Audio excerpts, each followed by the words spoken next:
JBN, we keep you informed. I am Michelle Jones, and in the news, mother of Donnelly Donaldson hospitalized. Sophia Log, the mother of missing social media personality Donnelly Donaldson, has been hospitalized. Her brother Neil Log said that he took her to the University Hospital of the West Indies on Wednesday night in relation to previous respiratory issues which needed to be addressed but were put off due to Donaldson's disappearance.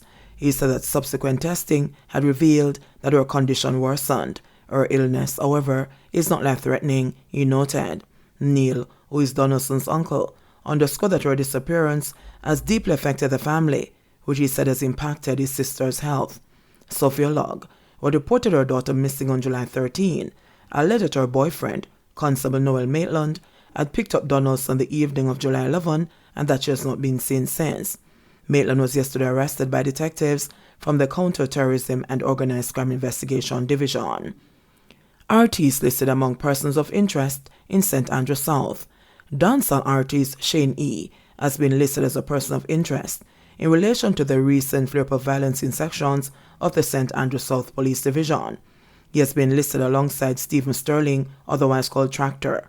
Shane E., given name Thelafius Edwards, and Sterling are both of Waterhouse addresses in St. Andrew. Edwards is also known to frequent roadsides in St. James.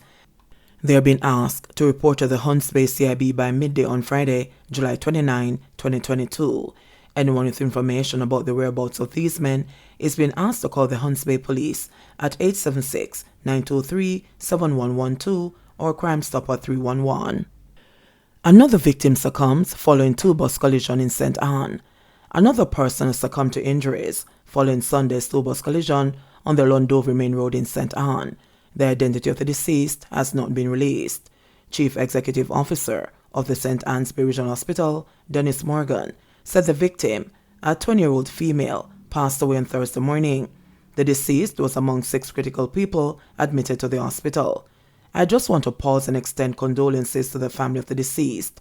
We have transferred 5 persons, 4 to the Kingston Area Hospital and 1 to the Conway Regional Hospital.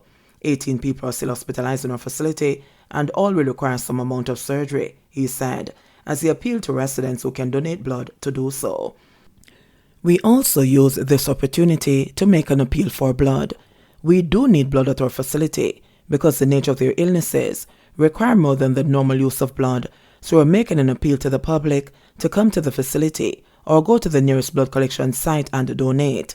They can donate in the name of a particular patient or just in general, he added.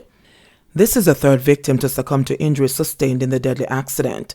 38-year-old Kermit Grant of Alexandria and 56-year-old Elizabeth Palmer of Mount Pleasant had earlier succumbed to their injuries.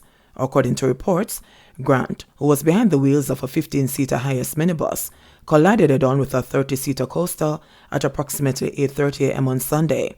Palmer was a passenger in Grant's vehicle. Grant and Palmer died at hospital while over 20 others were admitted in serious condition. 2 women killed, several injured in Westmoreland bus crash. 2 women died and several others were injured on Wednesday morning after a passenger bus ran off the road and crashed into a gully in Seaford Town, Westmoreland. One of the deceased has been identified as Yasmin Carr, who lived in Dundee, Westmoreland. The incident happened about 7 o'clock.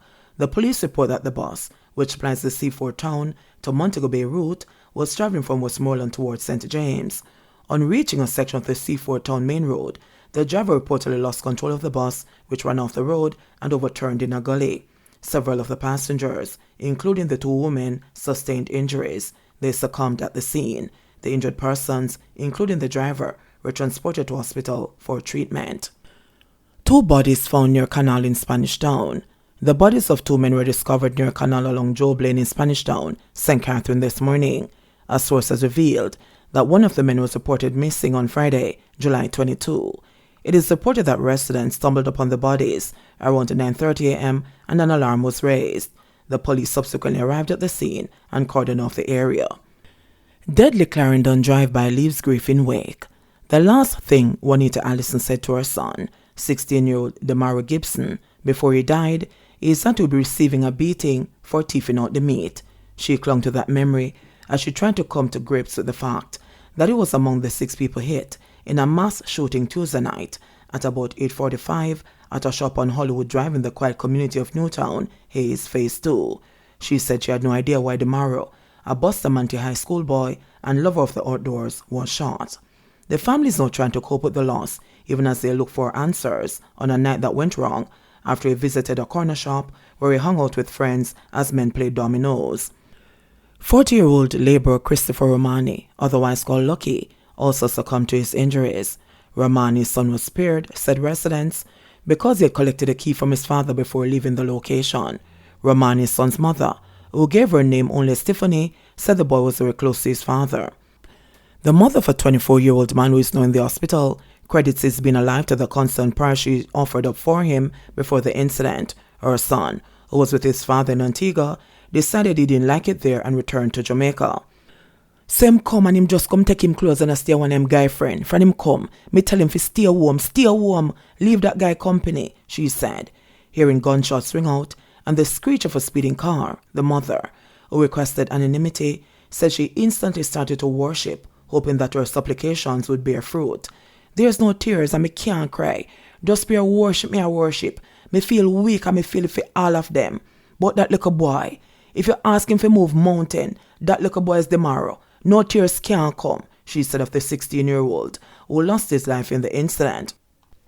Counsel for East Division, Cian Barneswell, who visited the community to offer support to family members, said he would be soliciting the help of pastors in comforting relatives. Condemning the crime, he also encouraged residents to share information with the police. It is really sad. It is not something I was anticipating. It's a quiet community with decent law-abiding people, Barneswell said. Deputy Superintendent of Police Owen Brown urged residents not to resort to vigilante justice, which could result in more lives being lost. We'll investigate. We'll find the persons who have committed this crime, and we'll ensure that they are brought to justice, Brown said. No motive has yet been established for the shooting. The latest data from the Jamaica Constabulary Force show that 43 people were murdered in Clarendon up to July 16, 9 fewer than for the corresponding period in 2021. Shootings have fallen 27% from 37 at July 16, 2021 to 27 for the corresponding period this year. Expert witnesses didn't prove Crown's case, says defense.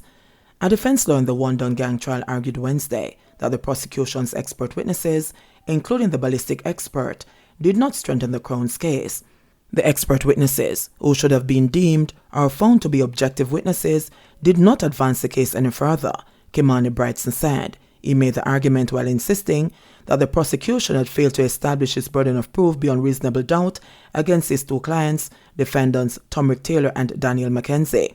During the ballistic expert's testimony, it was disclosed early in trial that a handgun that was reportedly recovered from the alleged bodyguard of reputed Wandon gang leader Andre Blackman Bryan featured in 3 of the 10 murders linked to the gang. The handgun, a .45 Sig Sauer semi-automatic pistol, was reportedly taken from defendant Tyreek C.J. James in November 2017 during a shootout with the police in Spanish Town, St. Catherine. The expert witness had also testified that another seized weapon, alleged to be among the gang's cache of guns, featured in 2 other murders for which defendants had been charged.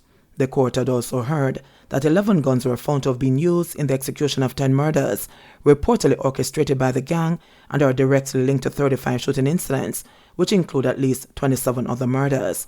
The witness had prepared a ballistic match report after analyzing spent casings, firearms and bullet fragments that were recovered from various crime scenes. But Brightson, during his closing argument Wednesday, said the expert witness had sought to distance himself from the genesis of the ballistics which he had analyzed. This, he said, was evident from his utterance that he was assuming that the exhibits that he had analyzed were taken from the reported scenes. Brightson noted that that admission or concession had significantly diminished the ballistic expert witness's evidence in assisting the Crown to prove that a gang existed. He further noted that the admission was a common thread from the other expert witnesses who had done analysis, including an expert from telecommunications firm Flow, who had also distanced himself from the source of the information. That common pattern among from those objective witnesses is one of the inefficiencies that the prosecution has failed to remedy during this trial, he said. In the meantime, the attorney also argued that the prosecution has failed to bring any independent evidence to support the accounts of the 2 main witnesses who are self-confessed ex-gangsters. He also submitted that the Crown has failed to prove his client's membership in any criminal organization. Bredson's colleagues, Dennis Ensign and Cecile Griffiths Ashton, chorused similar arguments in their submissions. They also asked the judge to find that the main witnesses were not credible. Ensign represented defendants Brian Morris and Michael Whiteley, while Griffiths Ashton represented Carl Beach. Thompson was no saint. A saint he ain't. That's the police's view on Tommy Thompson, a prime suspect in the murder of 2 Chinese business operators last December, who was fatally shot in an alleged confrontation with cops at his home in Newmarket, St. Elizabeth, Tuesday night. Thompson had been sought by the police for the murder of 48-year-old Akon Wan and 53-year-old Shuan Chu, who were gunned down inside their supermarket at Bellevue, St. Elizabeth. This young man was no saint. He was being sought for the murder of the Chinese couple, and he was also linked to several other armed robberies, murders, and shootings around the parish of St. Elizabeth, one senior officer speaking on condition of anonymity said. The Newmarket police report that about 10:40 p.m., a team armed with a warrant went to premises in Bloomsbury district in search of Thompson. The police said that, as they proceeded to enter his house, Thompson attacked them with a machete. Assistant Commissioner of the Independent Commission of Investigations Indicom, Hamish Campbell, confirmed that Thompson had been a murder suspect. The Indicom deputy said that, despite the Central region having recorded 3 fatal police-involved shootings in the last 3 days, there has been a decline since the start of the year. Jermaine Robinson was fatally shot by the police in Mayday, Manchester, on July 25, while 44-year-old Ricardo Bailey of Clarendon was also killed by law enforcers. There have been 66 reported fatal shootings by the police nationally, 10 fewer than the number recorded for the corresponding period. Indicom, in a press statement, said that investigations into the 3 recent police shootings are still at an early stage. The watchdog encouraged persons to share information regarding these incidents by contacting the Commission's head office at 876-968-8875 or via WhatsApp at 876-553-5555. 131 new COVID-19 cases, no deaths reported. Jamaica on Wednesday recorded 131 new cases of COVID-19, bringing the total confirmed cases to 145,983. No new deaths were reported. The death toll remains at 3,187. Of the newly reported cases, there were 81 females and 50 males, with ages ranging from 4 months to 90 years. The new cases were recorded in St. James 8, Kingston and St. Andrew 57, St. Anne 4, Westmoreland 6, Clarendon 6, Hanover 2, St. Thomas 11, St. Mary 3, St. Catherine 28, Manchester 1, St. Elizabeth 3, and Portland 2. Trelawney was the only parish to record no new cases. According to the latest statistics from the Ministry of Health and Wellness, the country also recorded 93 recoveries for a total of 93,544. The positivity rate for the latest round of testing now stands at 29.5%. Currently, 102 people are hospitalized, with 2 being critically ill. JBN, we keep you informed. Please remember to subscribe, like, share, leave us a comment, and click the notification bell to receive our daily news items.